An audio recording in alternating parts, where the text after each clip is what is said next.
dishonorable discharge over not getting a vaccine? That's what our soldiers are now facing. They fight for us. They fight for freedom around the world. Is the White House really saying yes to that? Liz, thanks for having me on the show. And absolutely, that's exactly what they're saying. And what's shocking is every single Democrat on the Armed Services Committee voted for my amendment. They basically supported the initiative to ensure any soldier who's processed out of the military, sailor, airman, Marine, for not taking the shot, they get an honorable discharge.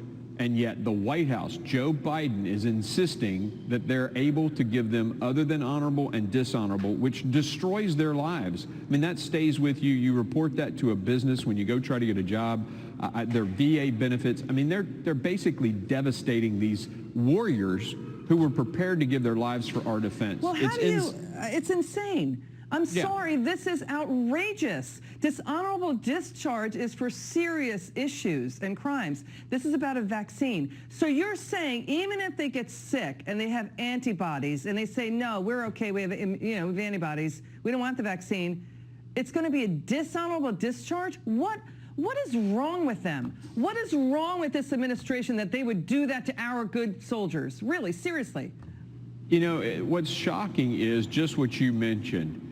All the data now, the science, and these are the people who've been saying follow the science. The science says that natural immunity is 27 times better than the vaccine, and yet they want to kick a person out of the Army or the Navy or whatever, even if he had COVID and refuses the vaccine. It makes no sense whatsoever. I'm telling you, they got a lot of nerve.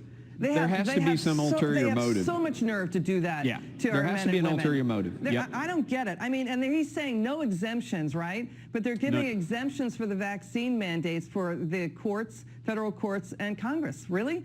So you can't even get on the stick and do it right do the right thing by our men and women who serve our country. I know that Republican senators Cruz, Langford, Roger Marshall, they're all worked at Tommy Tuberville. They're all worked up about this. Yeah, they're joining me. They're joining you. So they're going to lose their benefits, right? They could lose their pensions, not get a future job because of this smear of a dishonorable discharge over a vaccine, right?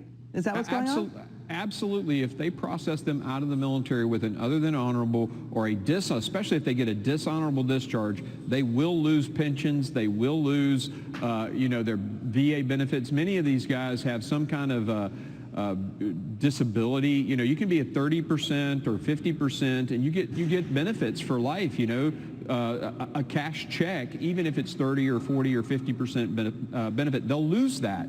And after all those years, after deploying to combat, after, putting their lives on the line. These are my brothers and sisters in arms, the guys that I went to Iraq and Afghanistan with. That's who he's talking about, throwing unceremoniously out of the military, even if they've had COVID, for refusing to get a vaccine. It makes no sense. There has to be some secret ulterior motive we don't understand, but I can't explain it. They just have to come to some rational conclusion about this because it just seems so profoundly unfair. Congressman Mark Green, we're going to stay on the story. Keep our team updated on this, okay, Congressman? We will. We're going to stay on it.